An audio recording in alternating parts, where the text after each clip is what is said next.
کسی کو نہیں کہا، ایک بات آنے سے کردار بتایا جی۔ ورنہ آج کل تو لوگ ارے دیکھو فلاں کو ذلیل کر دیا، یہاں کوئی ذلیل نہیں ہوتا، یہاں ذلیل بھی آتا ہے تو جلیل ہوتا ہے۔ یہ بات ختم کرو، یہ سگریت اور برملائیت، یہ مجلسوں میں بیٹھ کے منافقت، یہ ساری چیزیں چھوڑ کے حسین کے وقت، کیونکہ جہاں نفاق ہے وہاں حسن مولا نہیں۔ یہی وجہ ہے کہ یہ دلبند فاطمہ تو صلح کر کے بیٹھا رہا 10 برس تک خدا کی قسم، مگر کبھی صلح کے خلاف حسن کے قدم نہیں تھے۔ جب حاکم شام نے آخری شرط صلح کی پامال کر دی تب حسین کھڑے ہوئے ہیں جہاد کو، ورنہ پورا 10 برس کا امامت کا زمانہ 40 ہجری میں 30 رمضان کو مولا علی کی شہادت ہوتی ہے اور 50 ہجری میں مولا حسن۔ 10 برس ولایت و امامت حسن کا دور ہے، اور اس دور میں زمانے نے نبی کی نشانیوں کو اس طرح نشانہ بنایا کہ ادھر نبی فاطمہ کی گھر میں ہے اور سر فاطمہ کے جانوں پہ ہے، اور آخر وقت ہے نبی کا آنکھوں سے آنسو بہتے جاتے ہیں۔ کہتے بیٹی فاطمہ کیوں رو رہی ہو بیٹا؟ کہا بابا آپ کے بعد کے آنے والے زمانے دیکھ رہی ہو۔ کہا بیٹا کیا دیکھ رہی ہو؟ تمہارے گھر کو آگ لگا دی جائے گی، تمہارا پہلو شکستہ کر دیا جائے گا، ارباب اللہ تمہارا پہلو شکستہ کر دیا جائے گا۔ اور میری طرف آپ متوجہ رہیں، تھوڑی دیر لائٹ نہیں بند کرنا ہے، تعاون برآمد ہوگا، خود کر سارے کام کریں، باہر ہنس لینا بیٹا، یہاں مولا حسین کی مصیبت پر بات ہو رہی ہے، میں تمہیں دیکھ رہا ہوں۔ کوشش کرنا کہ یہاں رونے کے لیے بیٹھنا، ہنسنے کے لیے، ورنہ نسلیں ہنسی جائیں گی۔ یہ رونے کی جگہ ہے، امام باڑہ اور رضا خان، یہ قاتلوں کی جگہ نہیں ہے، یہاں قاتل نہیں بنائے جاتے، یاد رکھنا یہ امام باڑہ ہے، اور اپنی نسلوں کو دکھاتے رہنا تاکہ ڈر بنا رہے، ورنہ یہاں بیٹھ کے مجلس سنیں گے اور باہر گلیوں میں شرارت کریں گے۔ امام باڑے کا احترام ضروری، یہ رکھ کے چلنا، اور نہ رویا جائے تو رونے والی شکل بنا کے بیٹھنا، یہ بھی کہا گیا۔ من بتا باقا بتبا کا علی حسین، اور تم کیا ہنسو گے؟ جب ہم حسین کے تو زمانہ، جب حسین کے غم پہ زمانہ رونے بیٹھا ہوگا تو اپنی نسلوں کو رونے والی نسل بنانا، کیونکہ تمہیں رونے والا کہا جاتا ہے زمانہ۔ اور کس پر روتے ہو؟ اس پر روتے ہو جس نبی نے اپنی فاطمہ کی بے کسی سے کیا کیا۔ اے میری بیٹی تمہارا پہلو شکستہ ہوگا، اے میری لاڈلی تمہارے بدر میں میرا محسن شہید ہوگا۔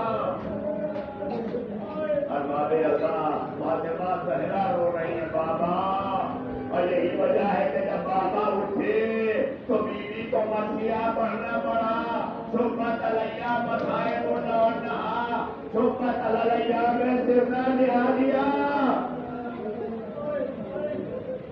فاطمہ مرثیہ پڑھ رہی ہے اپنے بابا کا۔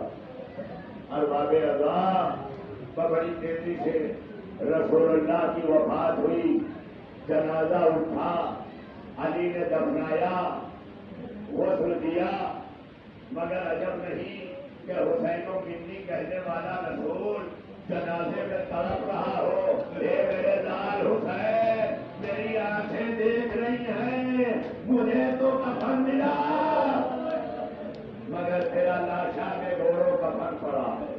ارباب اللہ پھر رفتہ رفتہ اسی گھرانے میں نبی کے بعد علی کے سر پہ ضربت لگی، اسی گھر میں فاطمہ کا پہلو شکستہ ہوا، ابھی اس گھرانے پہ 50 ہجری میں وہ مصیبت آئی کہ حسن کو زہر دغا دے دیا گیا، وضو کے پانی میں زہر ملایا گیا۔ سچ کی گئی کہ مولا حسن وضو کرنے کے بعد 2 گھونٹ وضو کا پانی پیتے تھے، لہذا ڈال دیا گیا اور ادھر زہر پہنچا. عبادات سے فارغ ہوئے, زہر نے اثر کرنا شروع کیا. تھوڑی دیر گزری تھی کہ خون کی الٹیاں ہونے لگی. بیٹھے نہ رہا گیا, دیکھ گئے 3 برس کے ہیں جناب قاسم. سن 50 ہجری میں جب مولا حسن کی شہادت ہوئی ہے تو جناب قاسم جو کربلا میں 13 برس کے ہیں, ان کا صرف 3 برس کا ہے. اچانک جب قاسم پہ حسن کی نگاہ پڑی نا تو قاسم کو قریب بلایا اور بلا کر اپنے لال کو سینے سے لگایا اور زور سے چپکایا تاکہ سینے کے درد میں کچھ کمی آ جائے. اور پھر کانوں میں آہستہ سے کہا, میرے لال, کہا جی بابا. کہا بابا کا ایک کام کرو گے بیٹا؟ کہا جی بابا کیا کرنا ہے؟ کہا بس میری بہن زینب کے گھر جانا. آپ دیکھیں نا, یعنی زینب کون ہے جسے وقت سفر حسین ہی نے نہیں یاد کیا. ارے 10 برس پہلے عالم مصیبت میں حسن کہہ رہے ہیں کہا گھر جانا. کہا بابا کس لیے, کیا کہنا ہے؟ کہا بیٹا تمہیں کچھ کہنا نہیں ہے میرے لال. کہا بابا پھر کیا ہوگا؟ کہا میں تمہاری شکل ایسی بنا دیتا ہوں کہ جب تم دروازے پہ پہنچو گے تو میری زینب سمجھ جائے گی. جانتے ہو کیا ہوا؟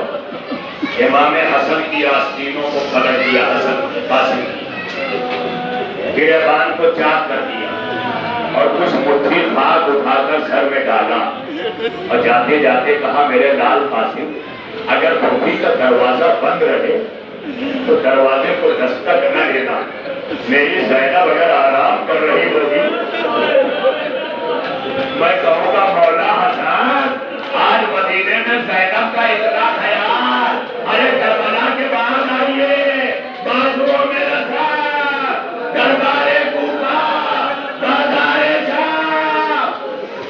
ارباب اللہ کی آوازیں بلند آئے. خدا ان رونے والی آنکھوں پہ اپنی رحمتیں نازل کرے. مولا کوئی کم نہ دے آپ کو سوائے ہمیں اہل بیت کے.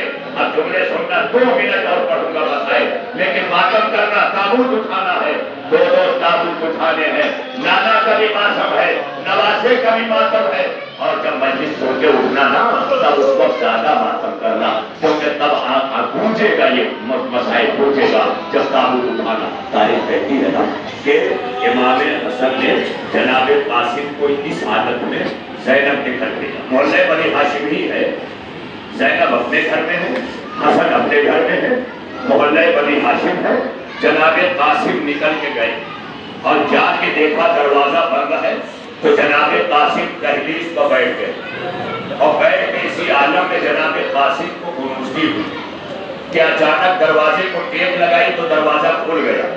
اور جب دروازہ کھلا نا تو جناب زینب نے دیکھا یہ تو میرے باجائے کی نشانی قاسم ہے. تڑپ گئی اتنی رات کو, قریب آئی, آگے قاسم پہ نگاہ ڈالی اور نگاہ ڈالتے ہی ماتم کر کے کہتے, مالک میرے بھیا کی گھر, مالک میرے بھیا کی گھر. یہ کہہ کے جناب زینب نے قاسم کو اٹھایا, 3 برس کے قاسم کو گود میں لیا. تاریخ کہتی ہے یہ پہلا موقع تھا جب علی کی بیٹی بطول کی جائی کہ چادریں تطہیر زمین پہ خط کھائے گئی. اور اس طرح جب آئی نا تو کیا دیکھا کہ بھیا حسن اپنے آگے لگن رکھے ہوئے. اب آگے بڑھ کر دیکھا تو اس میں خون کی الٹیاں ہیں اور جب جناب زینب نے اسے اٹھا کے چاہا باہر گرائے تو خون گراتے ہوئے زینب نے دیکھا جگر 72 ٹکڑوں میں کٹ کٹ کے گراتا.